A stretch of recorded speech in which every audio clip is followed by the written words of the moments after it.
I haven't put out a video in a while, and I've just been super busy, but I did want to put something out, but I also just wanted to be kind of honest about where I'm at with trying to figure out what I'm doing here with this channel and just in life in general. So that's the first question I wanted to approach today is, what am I doing here? Generally speaking, what do I think about that question broadly and specifically when it comes to this YouTube channel? I think a lot of people feel that the world is very alienated and isolated right now. We're fractured. And that's happening for totally justifiable reasons, it seems, when all of the institutions of various kinds that are supposed to represent fundamental truth to different people or fundamental good have all been pretty well deconstructed, almost to the foundations in many cases, for justifiable reasons. I think this is something that is definitely a cycle. There's plenty of other instances in history that have been like this. It just seems like change is hanging in the air. And I think that's what I was trying to do when I left my corporate job and decided to start this farm. Although, I mean, all I did was leave my full-time job. I still do contract work to pay the bills, so I haven't fully even left yet, but trying to, consciously trying to, and that's what this is part of. I noticed watching my first series of videos is that I felt like I sounded almost too confident with things I was saying. And I think that's a major problem with where we are in the world in a lot of ways, because I think everyone has a pretty legitimate perspective. And I'm just trying to share mine, not proselytize or act like I'm an expert or have it all figured out, or that I see the bigger picture. Just trying to share my honest viewpoint. And I assume that there's others who will agree and disagree with much of it, but find it hopefully interesting nonetheless. So what I think that means when I apply that to my channel, what I'm doing with this is, because of that fractured alienation that we see, I don't want to propose that I'm the person that has any answers, but at least want to provide my authentic perspective, because I think it could be constructive, specifically as a hopefully white male straight role model from a conservative background. And I think a lot of the people who feel alienated and isolated are in that group, again, for reasons that are justifiable to them. And based on how I changed from a political perspective, I think it's another reason those videos resonated when I first put them out, is because a lot of people feel that way, but a lot of people aren't willing to, I don't want to say that because it makes it sound like I'm doing something profound here. I'm stoned in a park just talking to a camera. But yeah, I mean, I do think I could hopefully help young men like that, because I was in that place myself, and all has turned out well, honestly. I am happily married with my first child on the way. Have a beautiful dog, Arlo.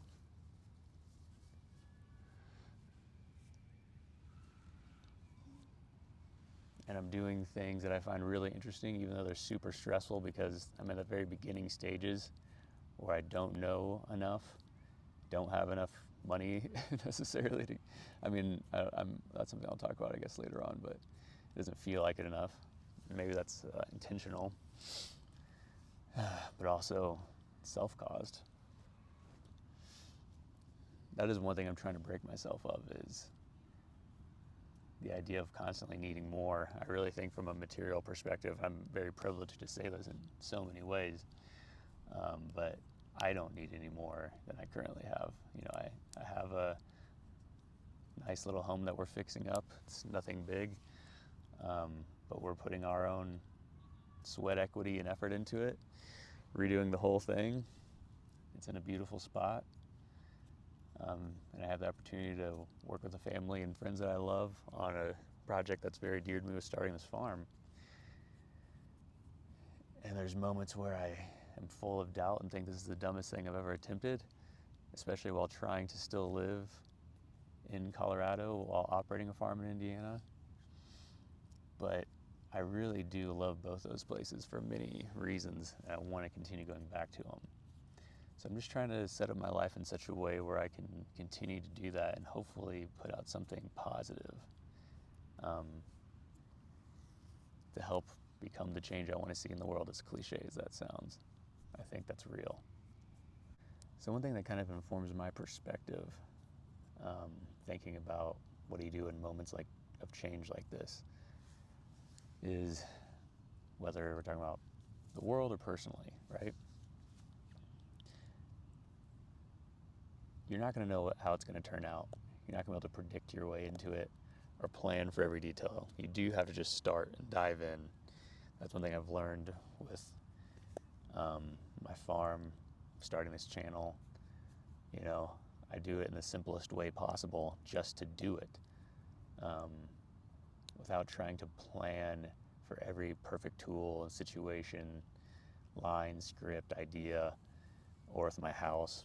You know, I'm doing projects as they go in order and not trying to learn every single aspect, not trying to get everything perfect, but just trying to keep moving with the farm as well. And I think that's something we need to learn broadly as society at moments like this. And again, man, I really got to sound in a non-preachy way.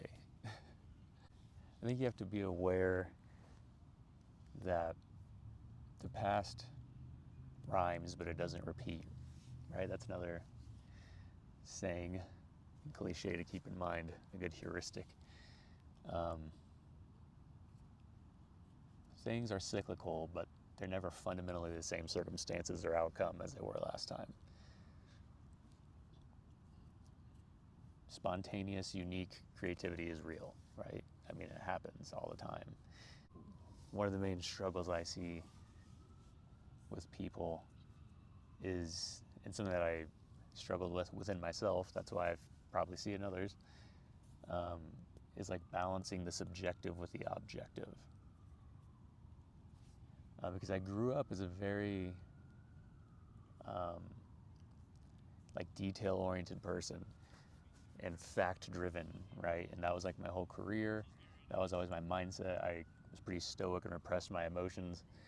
Didn't do things spontaneously and creatively as much, and focused on just process results. You know, just as a corporate employee is expected to, right? And as a good student is expected to in school. And I did those things. And I realized it's not how everyone is or should be. So that drove me in my early days to being like, everything can be weighed and measured and observed. You know, I was raised Christian, but wasn't really strictly, and so I went through bouts of being atheist for sure, but I've come back to it. Once I got into my late 20s, early 30s is when I started kind of coming back, or to religion a little bit in the beginning, and now I am in some ways. But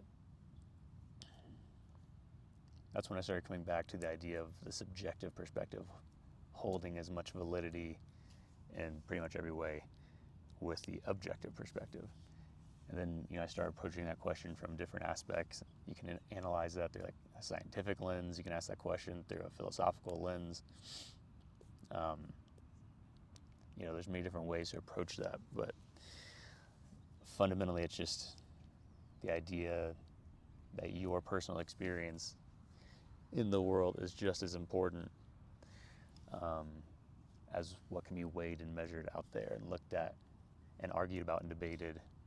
But your personal feelings, your thoughts should hold equal weight for how you act in many ways. A well-attuned intuition, right? And that's the hard part, is the well-attuned part that we all struggle with. But I think there's as much to explore there in the self and inward. And it's just as deep and interesting, and a directive of where you should go as observing what's happening in the outer world with your senses.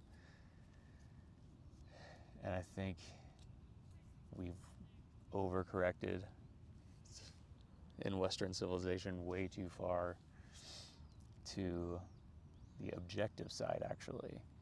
But that is not an argument for Christian nationalism like we're seeing now, right? Which a lot of people will take advantage of it and try to go down that path, obviously, as people always do. But I do believe there are things ultimately out there that can't be explained. I mean, religion has been a fundamental, consistent aspect of human civilization in all paradigms, in all places, in all races and nations for all of time, for a reason. Whether or not we're capable of recognizing that reason through objective analysis or otherwise.